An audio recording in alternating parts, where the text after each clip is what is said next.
لک الحمد یا اللہ الصلاۃ والسلام علیک یا رسول اللہ اما بعد۔ سلسلہ ہے ہمارے ناظرین کے کیے ہوئے سوالوں کے جواب دینے کا۔ خیال رہے کہ ہمارے ناظرین ہمارے چینل کے ویڈیوز کے کمنٹس میں اپنے سوالات کو لکھتے ہیں، ہم ان کے سوالوں کے جوابات قرآن و حدیث اور دیگر کتابوں کے حوالوں سے پیش کرنے کی سعادتیں حاصل کرتے ہیں۔ اگر آپ کا بھی کوئی سوال ہے تو آپ اپنے سوال کو ہمارے چینل کے کسی بھی ویڈیو کے کمنٹس میں لکھیے، آپ کا سوال ہم تک پہنچے گا، انشاءاللہ ہم آپ کے سوال کا جواب پیش کرنے کی سعادتیں حاصل کریں گے۔ ایک ہمارے ناظرین میں سے انہوں نے سوال کیا ہے کہ تہجد کی نماز کبھی کبھی پڑھنے سے بھی چلے گا یا روز پڑھنا پڑے گا؟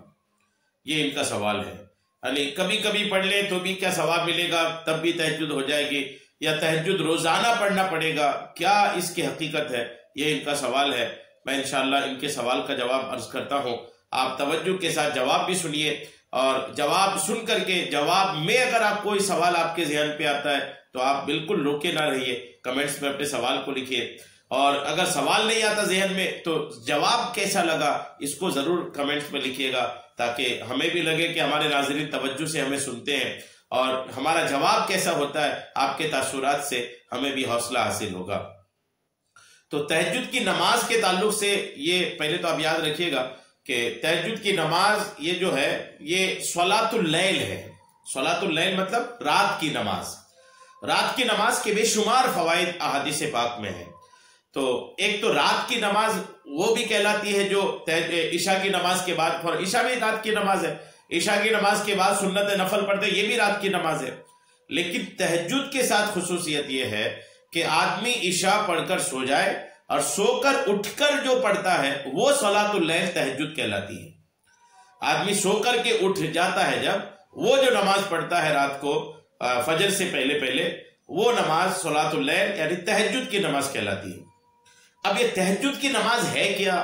تو اس کے بارے میں بار شریعت میں صدر الشریعہ بدر الطریقہ وکیل رضا مفتی امجد علی اعظمی قبلہ رحمت اللہ تعالی علیہ نے بار شریعت میں لکھا ہے تہجد کے بیان میں کہ اسے صلاۃ اللیل کی ایک قسم تہجد ہے کہ عشاء کے بعد رات میں سو کر اٹھ کر پڑھے، اور وہ نماز سو کر اٹھ کر جو نوافل پڑھے وہ تہجد ہے، اور سونے سے قبل جو پڑھے وہ تہجد نہیں ہے۔ تو یہ تو صدر الشریعہ نے کلیئر کر دیا کہ سو کے اٹھ کر جو نفل پڑھیں گے وہ تہجد کی نماز کہلائیں گے۔ اب سو کے اٹھ کے جو نفل پڑھیں گے وہ تو تہجد ہے، یہ بات تو واضح ہو گئی کہ نفل ہے تہجد۔ اور نفل نماز کا مسئلہ یہ ہے کہ آپ اس کو پڑھیں گے تو ثواب ملے گا، نہیں پڑھیں گے تو کوئی گناہ نہیں ہوگا۔ نفل نماز میں تہجد کی اپنی ایک شان ہے، تہجد کا اپنا ایک مقام ہے، یہاں تک کہ علماء نے کتابوں میں لکھا ہے کہ فرض نماز کے بعد سب سے افضل نماز جو ہے فرائض کے بعد وہ تہجد کی نماز ہے۔ نوافل کی سردار ہے، یہ جتنے نفل نماز ہیں سب کی سردار ہے تہجد کی نماز۔ فضائل فوائد سب اپنی جگہ ہیں، لیکن ہے تو نفل یہ، اور نفل ہونے کی وجہ سے کبھی اگر آپ نے چھوڑ دیا تو اس کا گناہ نہیں ہوگا، جب جب آپ پڑھیں گے آپ کو ثواب ملے گا۔ لیکن اس میں یاد رکھیے گا کہ اسلام کو، اللہ کریم کو کسی بھی عمل میں استقامت بہت پسند ہے۔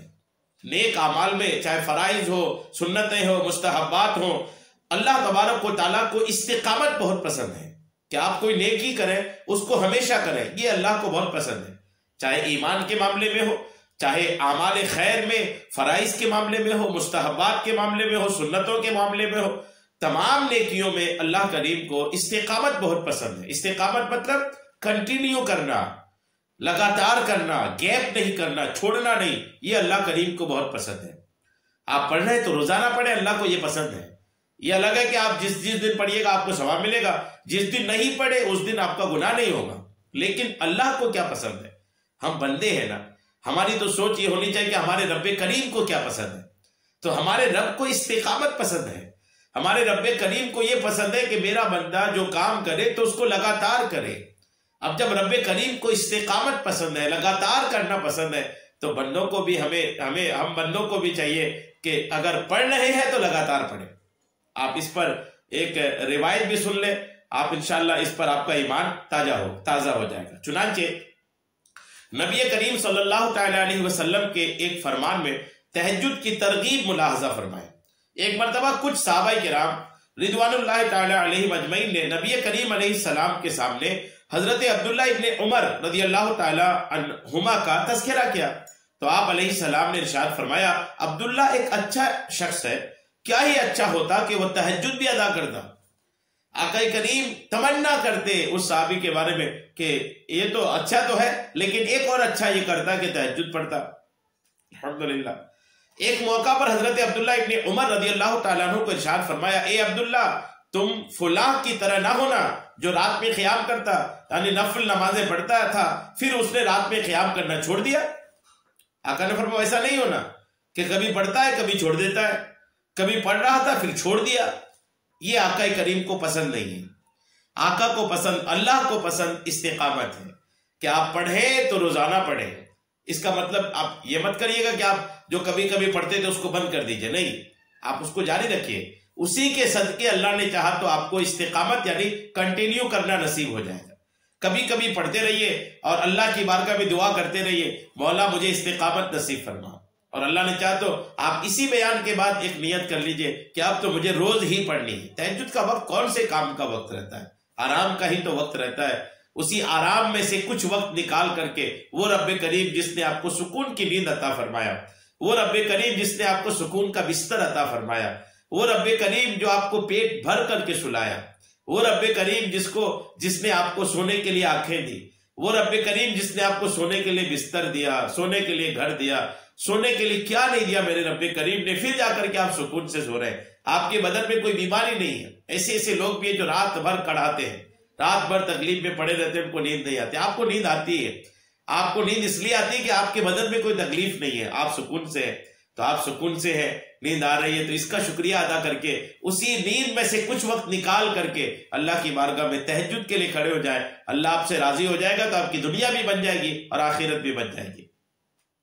تو اللہ رسول کو پسند جو ہے وہ کنٹینیو کرنا ہے، اس لیے اس کو کنٹینیو کرنے کی کوشش کیجئے، اور آپ اگر کنٹینیو کرنے میں کامیاب ہو گئے اور اس میں آپ کامیاب اگر ہو گئے تو اللہ نے چاہا تو آپ کی دنیا اور آخرت کی کامیابی الحمدللہ آپ کو سامنے نظر آئے گی۔ امید ہے میری بات آپ کو سمجھ میں آ گئی ہوگی۔ اللہ تبارک تعالیٰ ہم سب کو شریعت کی باتیں، دین کی باتیں سیکھنے، سمجھنے اور اس پر عمل کرنے کی توفیق عطا فرمائے۔